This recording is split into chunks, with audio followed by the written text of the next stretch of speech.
Gonna take you back to the past to play shitty games that suck ass. He'd rather have. Hey, shut up.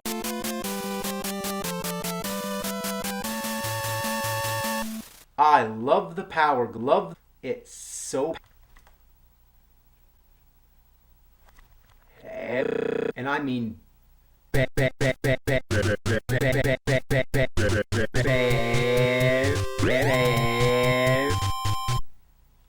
This thing is bad. Why need a glove to glove? What's wrong with this? Huh? I don't know. I thought this was okay, playing it, with the controller. So, if anything, the Power Glove, it's an interesting experiment in gaming technology. But too bad they were just fucking jerking off. Like, why does it suck so bad? Well, I have one fucking complaint about this glove. It works. Now, what's the most important aspect about any aspect? Well, being able to fuck it. Now, before you can even begin to get this fucking piece of shit to get this shit to work, you have to put these 3 TVs on your shit TV like this. Now, if you own the Power Glove, you're going to need to know what the program gloves are. Yes, that's right. You have to put in a different glove for each game that you play. So go on the internet, get a whole bunch of fucking gloves for all the fucking games, and whenever you're playing a fucking game, you gotta punch me. Now, if you own the Power Glove, you know what else? You own the Power Glove. Now, that's a bad sign right there. But it was a great game system for its time. Now, I'm gonna shit through a bunch of random games, mostly shitty ones, but I'm gonna tell you right now, I have 3 common complaints. Number 1, many of the games are games, and often they're blatant games. Number 2, without instructions, they're difficult to understand. Number 3, the control here. Next, I don't know, let's try Mission X. More like Mission Ass. It's a 2D shooter, but it's real hard to 2D shoot things. I mean, you have to be at the exact altitude. 2 rises up and 8 goes down. And the fire button rises up and the fire button goes down. I mean, that's great, right? Why not spread the love as much as possible?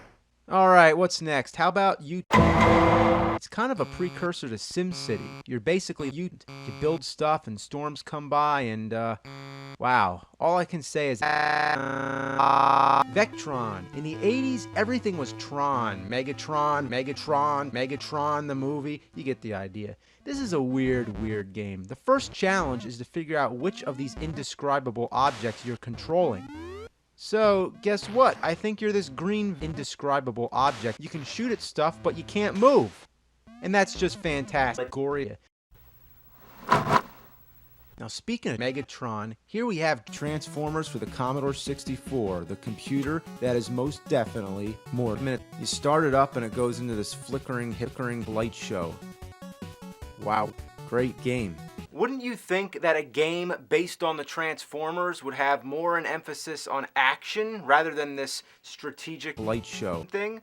Well, guess what? There was a Transformers game that was a side-scroller, but only in Japan. Transformers. So could it be that this one was just that bad?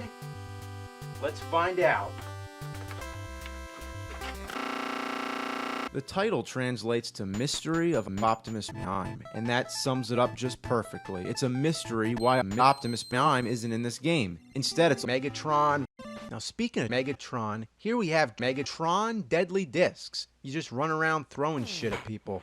Seems like it would be a fun little game, but what ruins it for me is how the controls are. Rather than having one simple fire button and aiming with the joy fire button pad or fire button disc or whatever, the keypad determines which direction you shoot.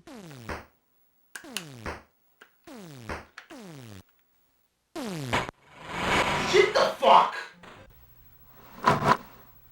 Okay, now we gotta move on, but let me introduce the What the fuck?